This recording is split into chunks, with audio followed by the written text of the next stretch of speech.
La suite, c'est tout de suite avec la table ronde numéro 1 d'INSA Valor, qui s'appelle Quelle stratégie de valorisation, création de start-up ou collaboration? On a commencé à en parler un petit peu à l'instant, et j'appelle sur scène pour en parler Christophe Marquette, Jérôme Chevalier, Daniel Nélias, Jean-René Duhamel, Bénédicte Martin et Laure Corriga. Voilà, un micro chacun, et à vous la scène pour 45 minutes. Moi, je vous rejoins dans 45 minutes. Merci à vous.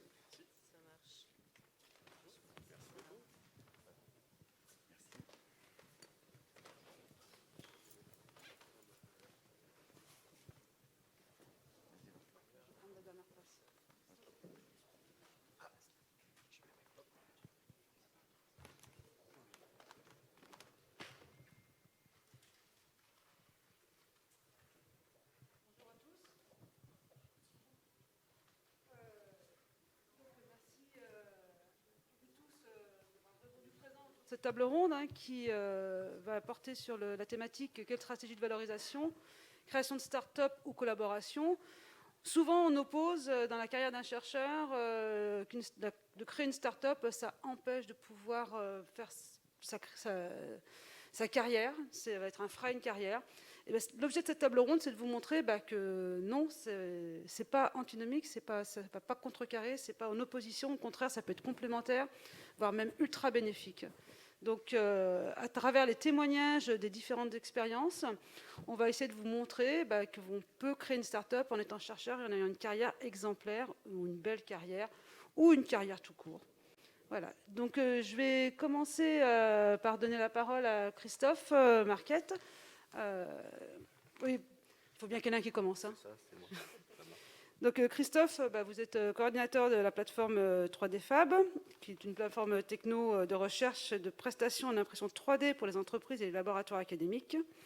Issu de ICBMS, un laboratoire tutelle Lyon 1, INSA, CNRS, CPE. et CPE. Voilà. Et également, dans cette plateforme, nous avons aussi le laboratoire Mathéis, pareil, multitutelle, je veux dire, ça va être plus simple, et un laboratoire de chimie de l'ENS. Parallèlement à tout ça, vous n'êtes pas votre première création de start-up. La dernière en date, c'est la 3DUS. 3DUS, pardon, excusez-moi. Mais il y a eu plusieurs parcours de start-up. Et donc voilà, est-ce que vous pouvez nous expliquer en gros, comment on peut être coordinateur d'une plateforme plutôt au top de l'innovation et avoir une carrière de chercheur et en plus créer une start-up? Oui, est-ce que je peux m'enlever mon masque? Ça vous va? On est Moi, assez ça va. loin? Moi, ça va. Ok, allez, je l'enlève. Peut-être un retour en arrière quand même parce que ça fait 21 ans que je suis au CNRS, sachant que j'avais fait aussi ma thèse moi sur un des premiers contrats européens, projets européens qu'on avait à l'université. Donc j'étais déjà très collaboratif pendant ma thèse et dès le début de ma carrière, notamment avec Olivier Timon qui est là, on a travaillé entre des équipes physique et chimie et bio sur des développements sur des nanoparticules. Et très tôt, en fait, on a fait des brevets avec Olivier et d'autres collègues qui ont mené à la création de NanoH. C'était en 2004 ou 2007. Donc ça, c'était une première entreprise où j'étais très peu engagé, mais en tant qu'actionnaire de départ et détenteur d'une partie de certains brevets. Et puis après, ça s'est enchaîné. J'ai eu la chance de travailler avec l'établissement français du sang, et où là, on a développé des techniques de génotypage érythrocytaire, et là, on a créé une nouvelle start-up qui s'appelait Axoscience, qui existe encore, qui travaille beaucoup dans la science forensique maintenant. Et puis après, j'ai rechangé d'axe de recherche pour créer en partie, à l'initiative pour 3D Fab, où là on fait de la recherche sur la 3D et où à chaque fois, à chaque étape, en fait, il y a eu beaucoup de collaborations avec d'autres labos, beaucoup de brevets, et du coup là encore deux nouvelles startups sur les 2 dernières années autour de la fabrication additive, une dans vraiment la médecine régénérative, InShape, et la deuxième 3Deus. Donc ça se fait. Après, il faut avoir un petit peu de temps libre. Donc ça reste un petit peu chronophage, il faut être organisé, quoi. C'est surtout ça. En tout cas, ça se fait. J'ai oublié de préciser que vous étiez docteur de recherche en CNRS. Oui. Donc j'ai pas une charge supplémentaire d'enseignement qui vient me charger en plus. Donc c'est vrai que j'ai quand même beaucoup de temps pour faire tout ça en même temps. Donc, votre parcours nous montre effectivement multi start-up et carrière de chercheur sans aucun problème, si ce n'est du temps. Ouais, non, sans et de la problème. motivation. Au contraire, hein, enfin, peut-être qu'il y a des choix qui ont fait que j'ai pas fait les publications les plus impactantes de la Terre ou de Lyon, mais à travers les collaborations, beaucoup de collaborations, énormément d'articles en collaboration en fait, et ça c'est de là que viennent finalement les brevets et les avancées qu'on a aussi sur les startups. Merci. Je vais passer à Jean-René. Jean-René Duhamel, pareil, DR CNRS. Vous êtes membre de l'équipe Neuroprime Time de l'Institut de sciences cognitives Marc Généraux. Étude qui porte sur les mécanismes neurologiques. Je ne vais pas m'étendre sur la portée de vos études, surtout que je vais faire de la lecture sinon. Et vous êtes impliqué dans la start-up Cibius qui a été créée en 2019, qui développe une solution numérique évaluant le statut cognitif en temps réel. Je vous ai demandé d'intervenir sur cette table ronde, notamment parce que vous faites partie des publiants de haut rang, puisque vous avez un article sur la techno que vous avez développée, qui a été publié dans Nature en novembre 2019. Et donc voilà, on voulait un peu justement vous montrer que on peut créer une start-up et faire des publications de haut rang. Je vous donne la parole pour un peu nous expliquer et nous démontrer que c'est possible. Eh bien, merci. Merci de m'avoir invité. Effectivement, je suis un vieux chercheur, si vous voulez. Je suis plus proche de la retraite que du début de ma carrière et un jeune entrepreneur. Mais en fait, je ne sais même pas si on doit dire entrepreneur parce que, effectivement, la start-up dont vous venez de parler, Cibius, est une start-up dans laquelle mes co-inventeurs ont été fondateurs, on est actionnaires, mais on n'est pas des opérationnels dans l'entreprise. Donc, juste pour vous expliquer un petit peu ce qu'on fait, mon domaine de recherche, c'est le cerveau, les neurosciences. Donc, c'est un domaine qui est vraiment au carrefour de beaucoup de disciplines qui sont susceptibles de produire de l'innovation. Ça peut aller de la génétique et la biologie moléculaire, mais jusqu'aux sciences cognitives. Donc c'est extrêmement multidisciplinaire, mais c'est un domaine où quand même dans la culture on est plus orienté recherche fondamentale avec des aspects de recherche clinique et translationnelle, mais pas forcément vraiment poussé, axé vers la valorisation. Et donc ce qui s'est passé dans notre cas, c'est qu'on avait une problématique qui est le dépistage précoce de l'autisme, qui est une maladie pour laquelle, une maladie, il ne faut pas vraiment dire une maladie, disons une condition, ou c'est un spectre, mais comme beaucoup d'anomalies qui peuvent avoir des origines diverses, pour laquelle il n'y a pas de marqueurs biologiques. Donc le diagnostic se fait sur ce qu'on appelle le phénotype ou l'expression des symptômes, qui dans le cas de l'autisme sont des symptômes principalement comportementaux. Et on avait besoin de mettre au point une technique qui nous permettrait de faire des études sur ces populations-là, mais comme ce sont des populations qui sont parfois peu coopératives, compliquées sur le plan de la communication, qu'on ne peut pas forcément amener dans les laboratoires, on essayait de développer une méthode qui nous permettrait de faire la même chose que ce qu'on fait en laboratoire, mais sur un support plus simple, plus facile à utiliser. Et on a réfléchi, on a développé un test qui permet en fait de mesurer les mouvements des yeux, mais sans tout l'appareillage qui est nécessaire en laboratoire. Et ça utilise simplement une tablette tactile avec un algorithme un peu Sioux. Et en fait, lorsqu'on s'est rendu compte que ça marchait bien, effectivement, on l'a testé, validé en laboratoire, comparé avec d'autres méthodes, et ça a donné lieu à une publication que vous avez mentionnée. On s'est dit, mais mince, c'est intéressant, il faudrait peut-être penser à la développer pour les besoins de la recherche clinique ou préclinique dans lesquels on est impliqué avec des collaborateurs cliniciens. Mais ce n'est pas notre métier de faire ça, on ne sait pas faire. Donc peut-être que le mieux serait de demander de l'aide de gens qui sont spécialisés dans la protection intellectuelle de certaines découvertes, dans l'accompagnement, la maturation d'une technologie, voire éventuellement créer, ce n'était pas le but au départ, mais la possibilité de créer une start-up. Et donc c'est là qu'on a été mis en contact avec Pulsalis. Et je peux uniquement vous dire énormément de bien et de les remercier quasiment tous les jours. Ce sont vraiment nos anges gardiens qui nous ont accompagnés depuis le début.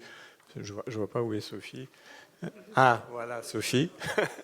Mais pas que Sophie, tous les conseillers, tous les gens qui nous ont accompagnés depuis le début, parce que c'est un univers, l'univers de la valorisation et l'univers du monde du business, de l'entrepreneuriat, qui pour nous est étrange et exotique. On ne connaît pas les codes, on ne sait pas ce qu'il faut faire. C'est extrêmement complexe. Et il nous a accompagnés depuis le début, à partir du dépôt d'un brevet, la rédaction du brevet, qui est évidemment quelque chose qui doit être fait par des juristes, par des gens compétents. Ensuite, l'extension du brevet, une fois qu'il est passé, il faut l'étendre à l'international. Enfin, tous ces aspects-là, on n'y connaissait rien et c'est eux qui se sont occupés de tout et qui nous ont aidés aussi à maturer la technologie, parce qu'au départ, c'était un logiciel développé en labo sur MATLAB. Pour les ingénieurs qui sont ici, ils savent exactement de quoi je parle, et qui peut évidemment pas être transposé dans une application éventuellement téléchargeable sur une tablette ou un iPhone. Donc on avait besoin aussi de R&D, et là, Pulsalis a été extrêmement importante de ce point de vue-là, puisqu'ils nous ont accompagnés dans la maturation de la technologie. Et puis lorsqu'on s'est rendu compte de toutes les possibilités de l'application, on a vraiment sérieusement parlé de créer une start-up. Et c'était encore eux qui nous ont aidés, qui nous ont conseillé sur la manière de structurer cette start-up. L'idée était au départ qu'on allait continuer à être des chercheurs, donc on n'allait pas être des opérationnels, il fallait trouver un CEO. C'est eux qui nous ont trouvé le premier CEO, qui a ensuite donné lieu à la mise en place d'une structure. Donc il fallait développer des statuts juridiques, etc. Enfin, tout un univers qu'on a découvert.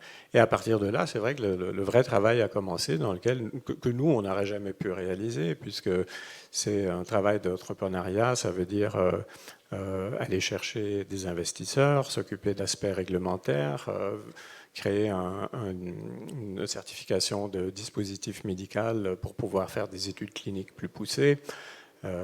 Voilà, donc c'était extrêmement complexe, et tout ça, ça a été rendu possible grâce à l'accompagnement de Pulsalis. Alors, pour l'instant, c'est encore une très jeune pousse. On n'a pas encore un statut de licorne ni même de poney. On est encore vraiment en phase de développement.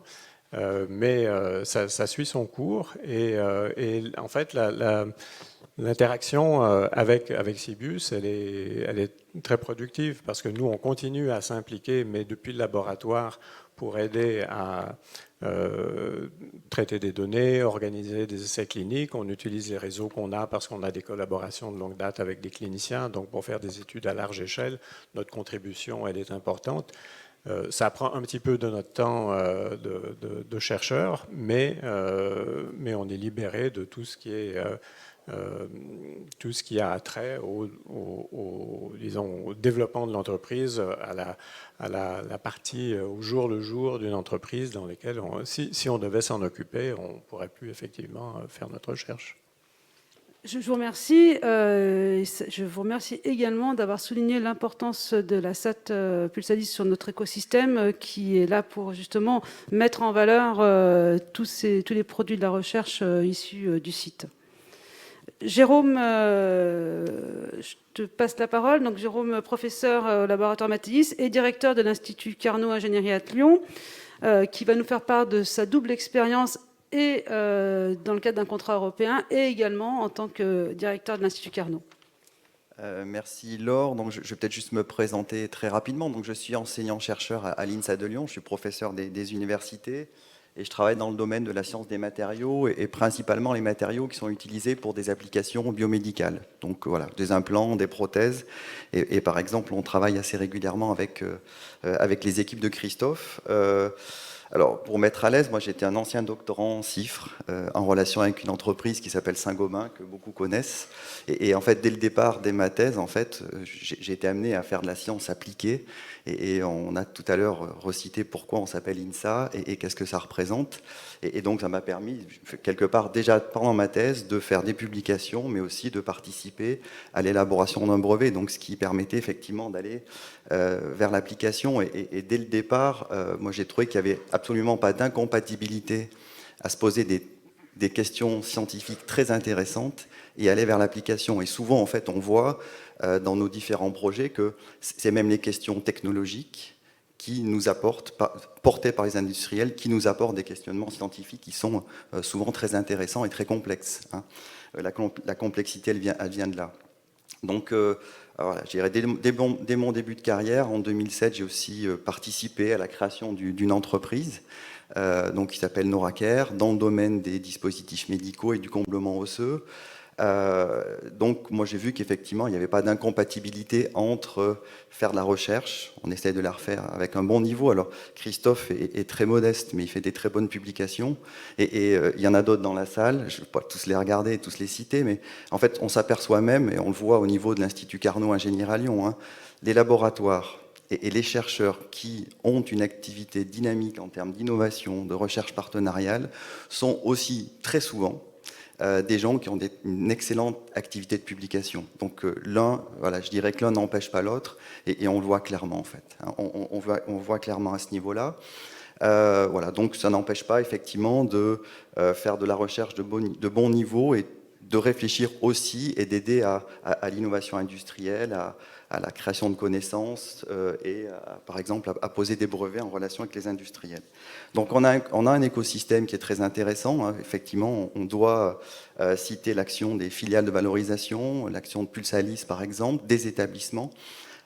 Et donc on a ce creuset qui est important et voilà, je pense que on a vraiment un écosystème qui est très intéressant et on le voit au titre du Carnot. Donc si je prends un petit peu cette casquette Institut Carnot Ingénierie à Lyon, on a par exemple dans ce que nous on appelle un cercle de transfert qui est on va dire une fédération de petites entreprises, de start-up dans le domaine de l'ingénierie, puisqu'on s'appelle Ingénierie à Lyon. En fait, on a une dizaine de start-up et d'entreprises qui ont été générées à partir des travaux des chercheurs. Et puis à un moment donné, il y a un chercheur, un doctorant, c'est souvent des doctorants d'ailleurs, hein, qui ont monté une entreprise. Alors je crois que ça a été très bien dit même par Jean-René Duhamel, c'est qu'il y a quand même à un moment donné un choix à faire, je pense. C'est-à-dire que soit on se lance vraiment dans l'opérationnel, et là ça peut devenir à un moment donné compliqué de mener les deux de front, soit, et ça marche très très bien, on le voit très bien, c'est-à-dire qu'on peut être conseiller scientifique, participer à cette belle aventure, mais plutôt côté scientifique. Donc là je pense qu'il y a un petit point de vigilance à avoir, c'est qu'à un moment donné on ne peut pas tout faire, sauf quand on s'appelle Christophe Marquette, mais je pense qu'effectivement il y a un choix à faire très certainement, à se dire ok, je pars vraiment sur l'opérationnel et ça sera mon entreprise, ou bien, et c'est ça, on peut le faire en fait, aujourd'hui les conditions sont réunies pour le faire, on participe à cet essor, notamment en termes de conseil scientifique, et on peut participer à ça, mais on fait un choix. Je pense que ça c'est un point de vigilance. Donc voilà, je parlais de ces 10 entreprises au sein du Carnot, et la plupart étant, je dirais, émanant de travaux de doctorat qui sont intéressants. Donc il y a beaucoup de doctorants, là, je dirais, dans la salle, et c'est très bien. Pour moi, un doctorat qui est réussi, une thèse qui est réussie, c'est bien sûr d'avoir des publications scientifiques d'un bon niveau. On est là pour répondre à des questionnements scientifiques. Mais je suis encore plus content quand il y a un œil vers l'innovation, l'application industrielle. Et par exemple, vous aurez un témoignage tout à l'heure de Mathilde, mais il y en a d'autres. Hein. Le dernier chapitre de thèse qui peut traiter de l'entrepreneuriat, je trouve que c'est quelque chose qui est extrêmement intéressant. Et c'est un chapitre qui vaut quelque part un chapitre scientifique. Donc si vous avez envie d'aller vers l'innovation, pas forcément la création d'une start-up, mais quelque chose qui peut amener à créer une entreprise ou avec un développement de dispositifs, n'hésitez pas à faire un dernier chapitre de thèse à ce niveau-là. Laure, tu voulais aussi que je parle un petit peu de projets européens.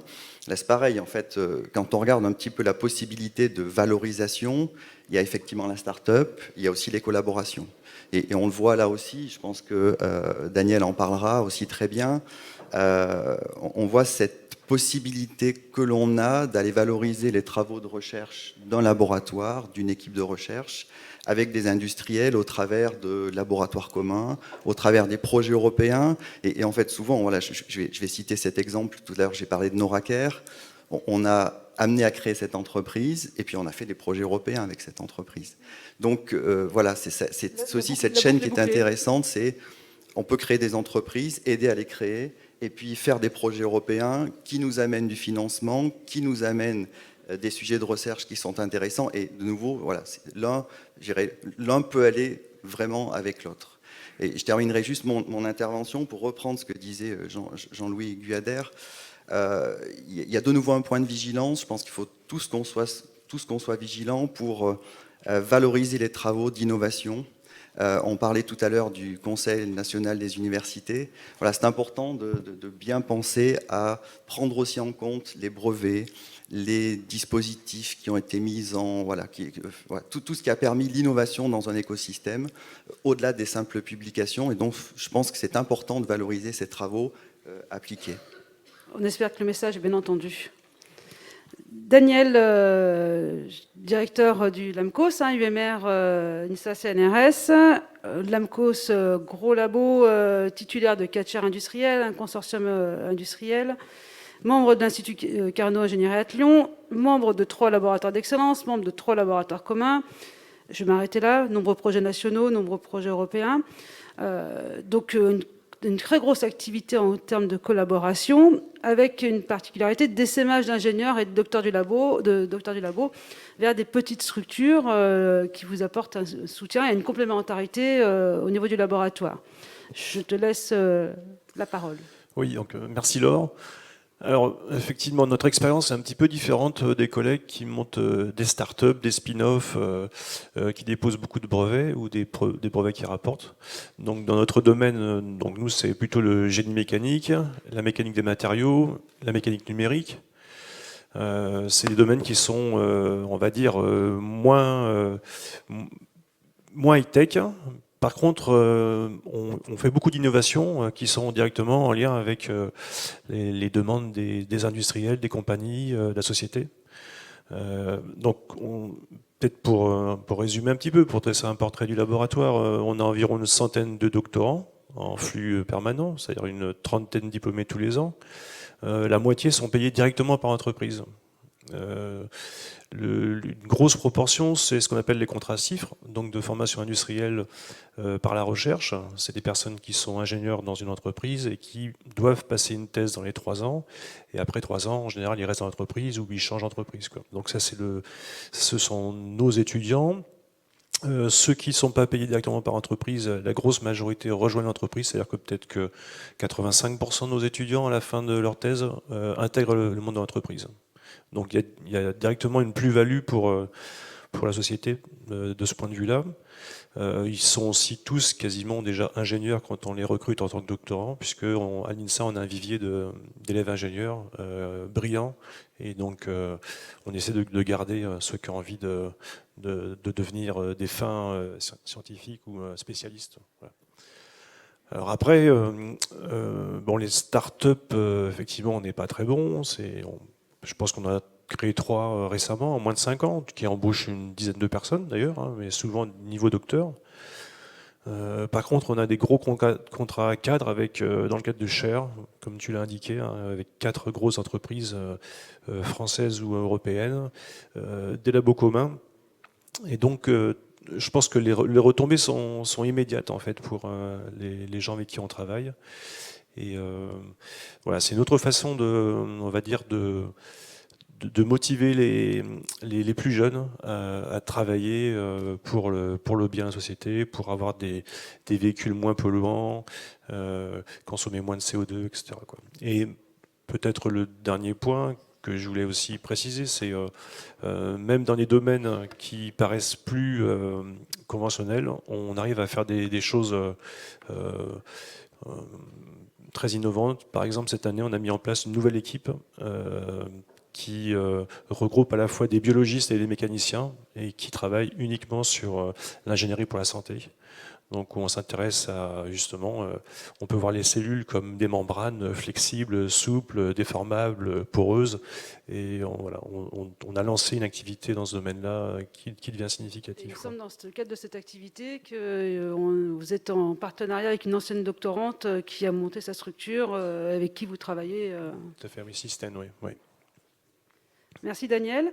Je passe la parole maintenant à Bénédicte Martin, présidente du directoire de Centrale Innovation, la filiale de valorisation des écoles centrales de Lyon, Nantes, Marseille, et qui assure donc l'interface entre les acteurs de la recherche académique et industrielle. Merci Laure. Effectivement, Centrale Innovation, comme d'autres filiales en France, je pense notamment à INSA Valor, nous avons pour objectif d'accompagner les chercheurs et les enseignants-chercheurs à travailler avec le milieu industriel. Et une de nos missions, c'est de négocier les contrats de recherche avec les industriels. Et nous privilégions pour cela la notion de contrat collaboratif de recherche. Pourquoi ? Parce que cela nous permet de bien asseoir la propriété intellectuelle dans ce type de contrat et de faire en sorte que cette relation bilatérale entre un industriel et un laboratoire de recherche permette au labo de continuer à publier et surtout de garder une quote-part de la propriété intellectuelle des résultats issus de cette recherche. Alors c'est important parce que c'est cette quote-part de propriété intellectuelle qui permet ultérieurement de la valoriser, ces résultats de la recherche. Et on peut les valoriser sous différentes formes. On peut les valoriser, ces résultats, sous forme de nouveaux contrats collaboratifs ou de projets européens. C'est une forme de valorisation, mais aussi on peut les valoriser sous forme de brevets pour lesquels on va accorder des licences ultérieurement, ou alors sous forme de start-up qui va exploiter ces résultats. Donc l'objet ici, c'est vraiment de veiller à la façon dont sont rédigés ces contrats de recherche collaboratifs. Donc au niveau de la propriété intellectuelle, mais donc je le disais également au niveau des droits liés à la publication. L'objectif, c'est de diffuser aussi les résultats de la recherche de façon la plus large possible, de manière à ce que ça puisse être utilisé dans le milieu sociétal le plus possible, mais en respectant certaines règles. C'est-à-dire qu'une publication ne doit pas empêcher, par exemple, un dépôt de brevet qui pourrait être utilisé ultérieurement par une start-up ou une autre société. Et donc là, nous veillons à ce que dans les contrats de recherche, ces règles pour publier soient qu'on puisse publier effectivement avec l'accord du partenaire, mais qu'on accorde également un certain délai si on sent que cette publication va être impactante sur un futur dépôt de brevet. Voilà. Donc on respecte certaines règles qui font qu'au final, on n'est pas obligé de choisir sur la stratégie de collaboration, de valorisation dans un laboratoire de recherche, puisque avec ces règles-là, on est en capacité de faire du contrat collaboratif et de la création de start-up. C'est pas antinomique.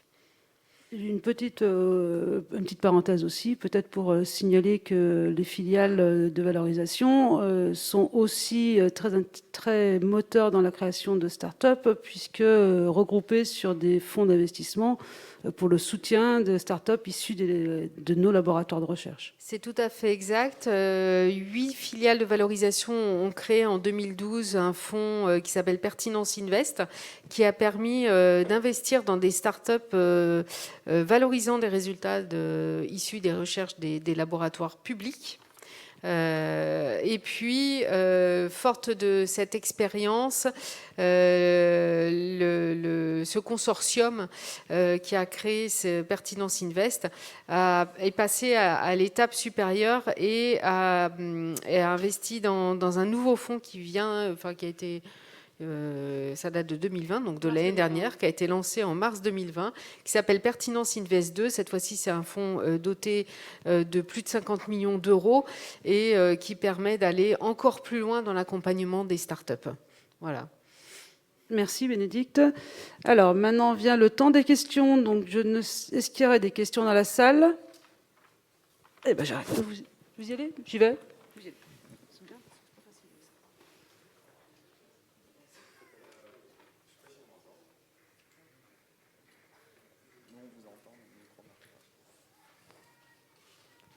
Allô, c'est bon.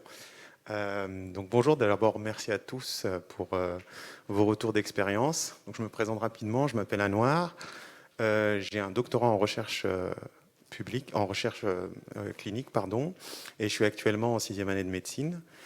Et du coup, je pense avoir une bonne idée, un bon projet sur l'observance thérapeutique. Et j'avais 2 questions pour vous. La première, c'est quand est-ce qu'il faut aller chercher de l'aide, dans le sens où est-ce qu'il faut ce qu'on appelle un MVP, le produit minimum viable, c'est-à-dire un prototype, parce qu'en fait, des fois, j'entends qu'on peut se faire prendre son idée ou quoi que ce soit.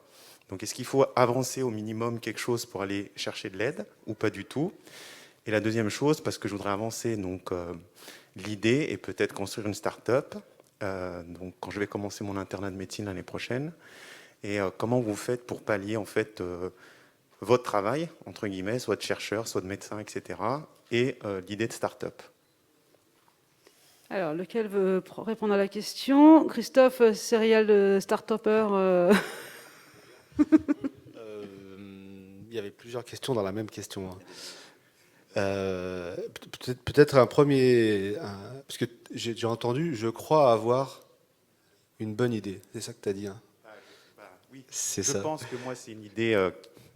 je pense très, très innovative sur l'observance thérapeutique. Pour ceux qui ne connaissent pas l'observance thérapeutique, c'est juste aider les patients à prendre leur traitement au bon moment et à la bonne heure.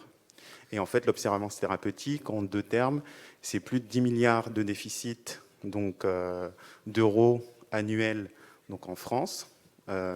Et aussi, c'est beaucoup de recrudescence de nouvelles pathologies, ainsi de suite. T'as déjà le pitch tout prêt, j'ai compris. Mais une bonne idée, pourquoi? Une bonne idée pour le patient ou une bonne idée pour les financeurs de ta start-up? Pour le patient. Parce que la start-up, là, je finis juste, la voie start-up, et Olivier est un grand défenseur de ça, c'est une voie commerciale. D'accord? Donc c'est pour faire de l'argent, en général. C'est souvent aussi pour nous les chercheurs, pour faire avancer plus loin que ce qu'on pourrait faire au laboratoire, un projet ou un produit, mais il y a quand même une dimension économique. Du coup, la dimension il y a 3 économique. dimensions, la mienne. Il y a le patient d'abord, le médecin, parce que ça va aider le médecin, et retombée économique, oui, puisqu'on diminue le déficit. Ça, c'est difficile à vendre. Je te le dis tout de suite. La partie, on va gagner de l'argent, on va ne pas dépenser de l'argent en utilisant mon produit, c'est le plus difficile à vendre. Bref, peu importe. Mais du coup, je sais pas, ça a l'air d'être le bon moment. Tu as l'air bien chaud là, pour faire quelque chose. Par contre, je pense qu'il faut que tu t'associes avec quelqu'un d'autre. Si toi, tu es encore en train de faire tes études, que tu veux finir tes 9 années, il faut que tu te trouves un partenaire. Mais il faut avoir un prototype au minimum pour aller chercher de l'aide, c'est ça ou pas? Non. Là, vous avez Sophie Julien, qui est présidente de Pulsalis, qui faut essayer de la coincer dans les 5 minutes qui viennent. Il y a beaucoup de mesures d'accompagnement, et surtout pour les étudiants, entre autres pour les étudiants qui veulent se lancer dans la création d'entreprise. Il y a des statuts qui existent en plus, donc il y a beaucoup de choses qui peuvent vous accompagner, mais dès le début, n'attendez pas justement à aller tout de suite voir toutes les structures qui peuvent vous aider. Donc là, Pulsalis, allez-y, vous n'êtes pas loin, hein, vous êtes sur le même rang déjà, c'est déjà pas mal. Et on va pouvoir, mais n'attendez pas trop longtemps, parce que justement, on va pouvoir vous donner les clés aussi de ce qu'il ne faut pas faire. D'accord? Donc, votre idée, qu'il ne faut pas trop en parler, etc. Bon, ça va, ça a été assez évasif, là. On ne devrait pas arriver à tout comprendre. Ouais, on a l'impression qu'avec le pitch que tu nous as fait, voilà, tu es déjà prêt à aller discuter effectivement avec la SAT, hein, c'est clair. Hein. Après, sur le deuxième point, c'était un petit peu le point de vigilance que je disais tout à l'heure, c'est qu'il faudra peut-être faire un choix à un moment donné, c'est-à-dire que tu n'arriveras pas certainement à tout mener de front et notamment à être vraiment dans l'opérationnel pour l'entreprise.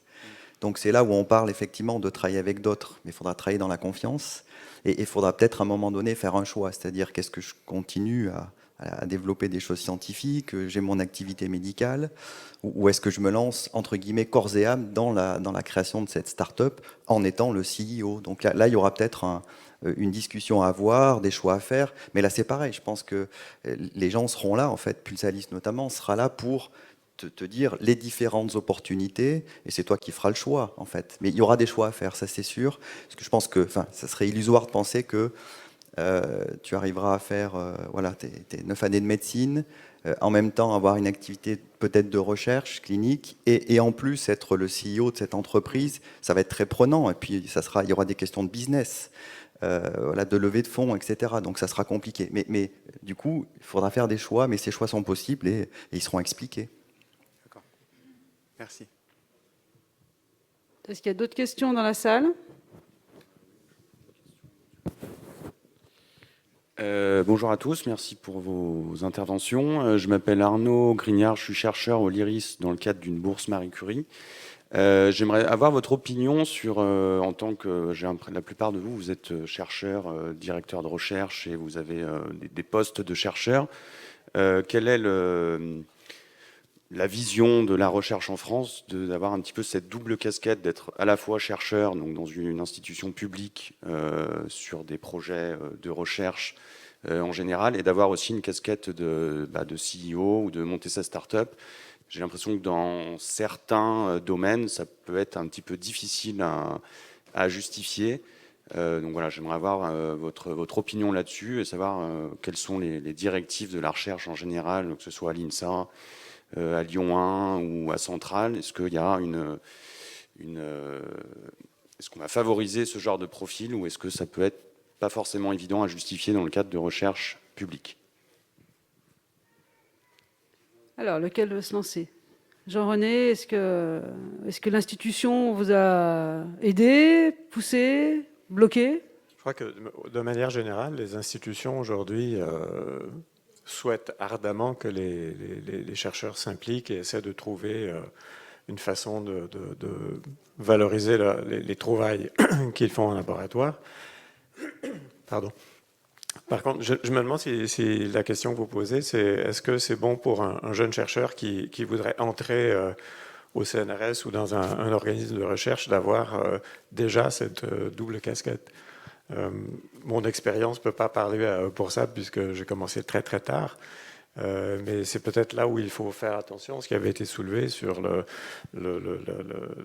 surinvestissement dans plusieurs domaines, ça peut être un petit peu compliqué à gérer. Donc je crois qu'il faut vraiment discuter avec des spécialistes de l'entrepreneuriat qui vont essayer d'analyser un peu chaque cas particulier pour voir quelle est la meilleure façon de conjuguer les deux. Je pense que c'était plutôt la deuxième partie, hein, ta question, c'est ça, sur le montage de ton dossier, si jamais tu veux rentrer au CNRS, des choses comme ça.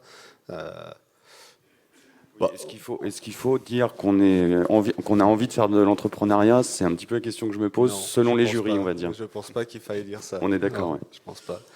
C'est là-dessus que, même voilà, si, savoir. Même si je ne pense pas que ça soit négatif une fois que la carrière a démarré, mais en fait, le recrutement au CNRS est un recrutement de carrière. Hein, donc je ne sais plus, j'avais calculé, c'est 1 ou 2 millions mis sur la table en fait sur une personne qui va faire de la recherche. Alors bon, si elle fait aussi des brevets et qu'il y a un retour sur investissement sur les licences, pourquoi pas, mais le calcul il n'est pas là. Hein. Pour l'instant, le calcul du recrutement au CNRS, c'est un calcul sur la recherche qui va être développée avec l'argent dans le salaire qu'on va avoir mis.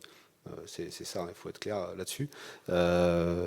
Et il y a aussi, je pense, dans la grille d'évaluation, par exemple, quand tu es chercheur, ça apparaît très très peu. Hein. Toute cette partie valorisation, tu as une case pour mettre les brevets et quelles licences ont été développées, mais tu ne peux même pas mettre les startups, par exemple. Il n'y a pas de case pour ça.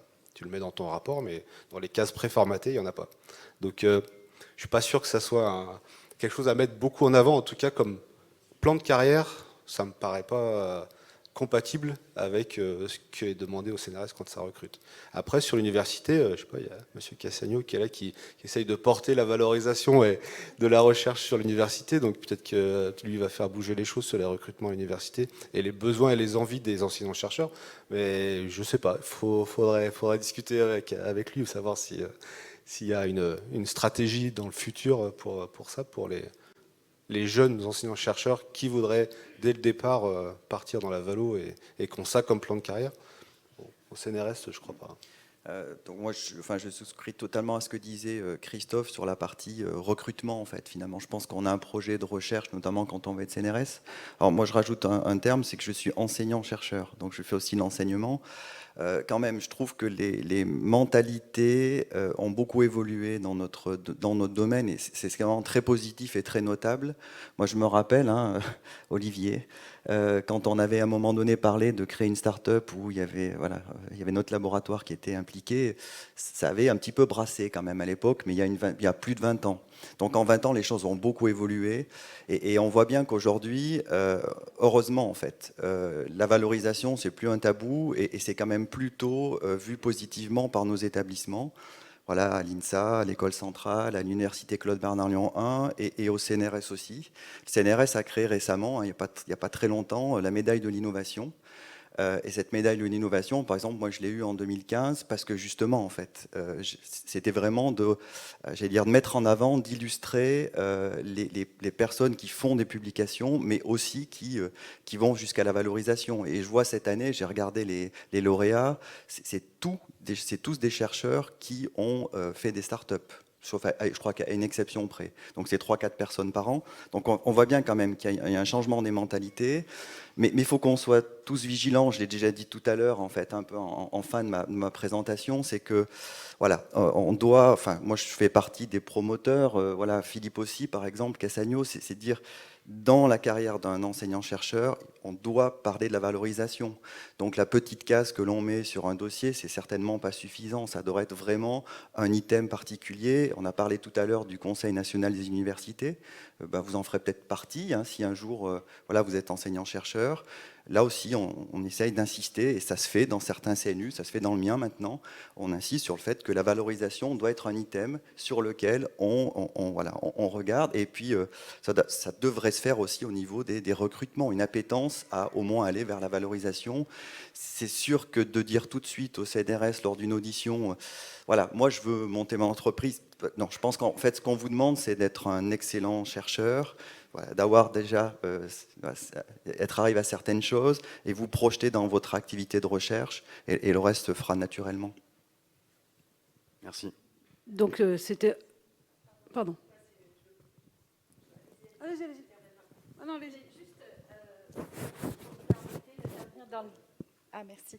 Excusez-moi, je voulais juste intervenir dans le débat pour clarifier quelque chose, parce que j'entends qu'on mélange les aspects de valorisation et de création. Donc qu'un chercheur fasse de la valorisation, c'est-à-dire dépose des brevets, les licencie, ou soit conseil scientifique, ou préside aide à la création d'une start-up, c'est très bien. Mais qu'un chercheur fasse une start-up, ça n'est pas possible, puisque vous ne pouvez pas être à la fois chercheur académique dans le public et mandataire social d'une entreprise. Il faut quand même le souligner. Et ça, c'est, je pense, un obstacle aussi, parce que aujourd'hui encore, et malgré beaucoup de progrès, on n'a pas de passerelle entre le monde de l'entreprise et, par exemple, le fait qu'un chercheur puisse sortir de son laboratoire, aller créer une entreprise, retourner dans son institution plus tard. Ça n'est pas possible aujourd'hui. Et je trouve que c'est un obstacle encore important, parce que effectivement, on pousse beaucoup les chercheurs à créer l'entreprise, mais vous ne la créez pas. Vous allez prendre des parts, vous allez être conseiller scientifique, mais vous ne prendrez pas le risque d'être mandataire social parce que vous n'avez pas le droit. Donc il faut quand même un peu être réaliste sur ce que ça veut dire. Je crois que je vais préciser là. En fait, ça c'est possible. C'est possible. Tu peux en parler. Ça s'appelait Ah non, de qui on n'est pas beaucoup qui le fassent, mais c'est possible. Hein. C'est une mise, c'est plus une mise à disposition, je sais plus comment ça s'appelle. C'était le 25.3 avant, je crois. Un article. Si, bien sûr que si, bien sûr que si. Si. Il faut passer en commission de déontologie et on peut être le CIO d'une entreprise qu'on a créée tant qu'elle valorise les travaux qu'on a générés. Mais par contre, on n'est plus salarié du CNRS, on est salarié de l'entreprise. Oui, c'est là où on parle d'un choix, mais le choix est possible. Hein. Donc là, on peut donc voir qu'effectivement, le temps joue pour nous. Hein, l'évolution arrive petit à petit. Donc la notion de création de start-up, de Valo avec un grand V, création de start-up, rentre maintenant dans un schéma classique normal du chercheur. On va de plus en plus, on va avoir les outils qui vont permettre d'accéder à la création de start-up. Donc voilà, la table ronde ici était vraiment pour montrer que c'était pas antinomique. J'espère qu'on a pu vous le démontrer, en tout cas qu'on a pu vous commencer cette démonstration. Je voudrais remercier Bénédicte, Christophe, Jérôme, Jean-René et Daniel pour leur présence et pour la qualité de leur intervention. Merci. Merci.